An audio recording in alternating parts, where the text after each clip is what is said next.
Here come from a land down under, where women go when men plunder. Can't remember the rest of the tune. Anyway, we've got some more UFO type stuff, this time down under in the good old Australasian area of Australia. Australian UFOs. I think the biggest case was the kids who witnessed the UFO. This was probably back in the, 60s, 70s. Apparently about 60 kids saw a UFO. Saw it land, they saw aliens, and they've stuck to the story to this day. There's one kid who came out. He's not a kid anymore, but he came out and said, yeah, there was nothing. We didn't really see anything, and I think people are lying. But it's funny how you got lots and lots of witnesses saying that there was something. Some kids saying there were nothing. Right, let's take a look. Often when we hear about a UFO sighting, it involves a lone eyewitness, so it's easy to be skeptical. But our next encounter has reportedly been seen by hundreds of people. No wonder the story is considered one of the biggest mass sightings in UFO history. April 1966. It's midday in Westall, a suburb of Melbourne, Australia. Students and teachers This must be it. from the Westall High School and the Westall State School went outside to enjoy a lovely day, and they all saw something strange in the sky. This black and white photo, allegedly taken by one of several hundred eyewitnesses, depicts a crystal clear flying saucer hanging in the sky over the trees. I've never seen that photograph before, to be honest. Maybe it's a different... Actually, the case I'm thinking about actually wasn't in Australia. Was it South Africa, maybe? It has a domed top, a large spotlight on the bottom, and a rim of lights wrapping around it. Some eyewitnesses recall multiple UFOs that day, others just one. Eyewitness Phil Tierney, who was 15 at the time, recalls 3 in total, but this photo matches her recollection of them almost exactly. They were very streamlined, just silver, with a rounded bottom, a middle platform, and then rounded area on the top. I was just mesmerised with what I was looking at. That's a classic flying saucer shape.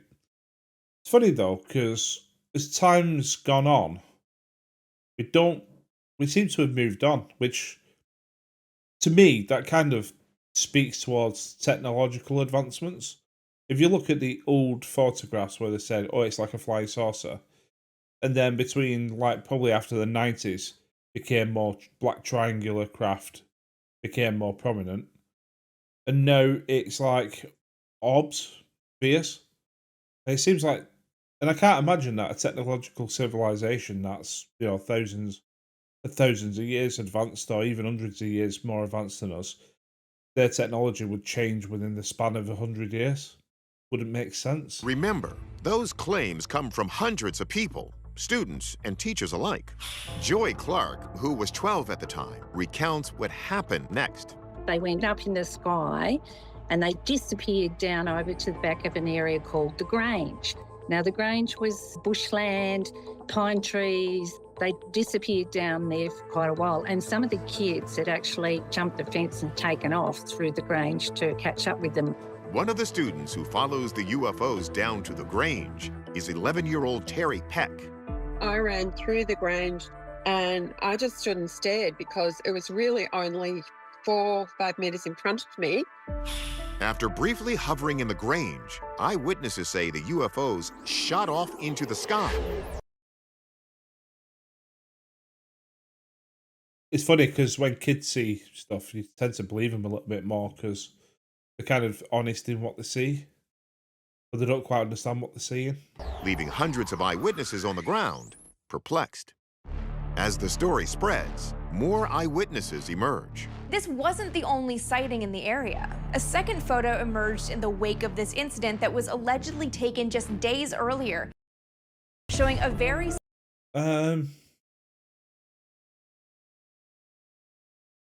Can't say I've ever seen like that design, which is a bit strange. Not quite. I mean, it's shadowed, and it looks like it's obviously got some reflective surface with a bit of a nub on top and a bit of a protruding middle at the bottom. Some of these designs, they're just, you know what I mean? sort of uncanny valley. Similar silver disc object flying in the sky. Look odd? We turn the photo on its side, and yet again, we have a flying. That looks like a bell. You know, like they have the bells in, probably not so much anymore, but like on the desk of hotels where you hit the top bit and it goes bing, and it's like forget attention. That's what it looks like. Metallic, dome-shaped object. But despite the avalanche of eyewitness accounts, some are quick to dismiss these sightings. The principal Told you to, you're yawning a lot. Quite tired today. told us it was a weather balloon, and if we spoke to the media or anybody else, we would get into big trouble. It's been speculated that the alleged balloon in question was part of the secretive Project Highball. The Highball program was a joint US-Australian program to test atmospheric radiation levels in the 1960s. So I mean, why is that so secretive? the object might have been a high-altitude balloon, but the highball explanation doesn't totally fit what the witnesses said they saw. No way in hell do I think that was a highball balloon. How could a balloon take off that fast? I know, yeah. It's like they're not even asked about trying to make out like it was something plausible. And turn on its side and go like that straight up in the air. We know what we saw. They were some sort of aircraft, but in saucer shape. I would lay my life down it wasn't a balloon. Take a look at these sketches. This is what Phil remembers, and this is what Terry remembers. See the dome tops? This one even has those lights around the rim. They definitely look a lot more like flying saucers than deflated balloons to me. They're definitely like classical flying saucers. So let's give these eyewitnesses the investigation this case deserves.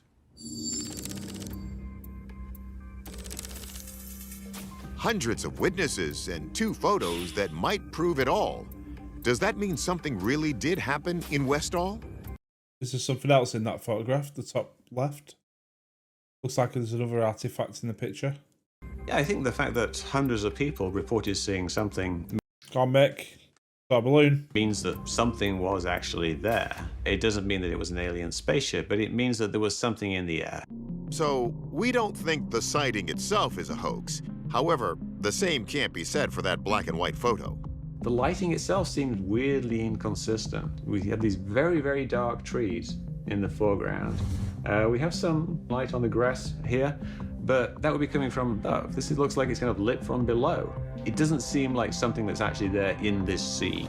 And that could be an important I don't know. clue. In the days of film and even with cameras today, you can take a single photo of a terrain like this and then take a second photo and overlay it on top. And that appears to be what's happened here. It seems like a photo was taken of this. Maybe it was a model, maybe it was a lamp, and overlaid into a photo of the ground. Chances are, whoever made this photo heard the Westall eyewitness accounts and simply matched their descriptions. Fair play. As for that If it's a fake, it's a fake. other photo from 4 days earlier, I think what we're actually looking at here is probably something like a ball being tossed up in the sky in front of this building, and you can get very similar looking effects. I've done essentially the same, replicated it. I just went and I took the ball, tossed it up in the air, and if we were to take this shot here and just crop out the bottom half of this, we'd get a UFO.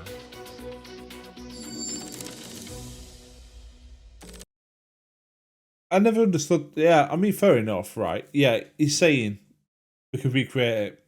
But just the fact that you could recreate something doesn't mean that that's what it could be. You know what I mean? It's like Mythbusters when they're saying that, oh, something could be faked, or could we prove that something could be faked? Yes, if you try to recreate the thing that is on camera or video, I suppose you could do. But it doesn't necessarily mean that that's the thing. God, I'm not explaining myself well. our verdict? These 2 photos are likely hoaxes. First one, yeah, all right, fair enough. Second one, like you say, it's a hoax. You don't know what it is. But the Westall incident itself, with hundreds of credible witnesses, that still remains unexplained. We may never know with certainty what happened in Westall, but we're pretty sure it wasn't a balloon.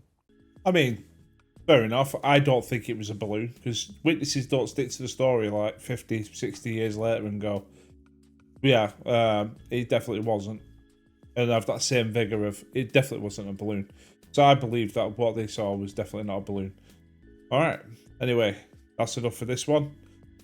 Let me know if you've seen anything freaky in the skies. I'll see you on the next one. Cheers.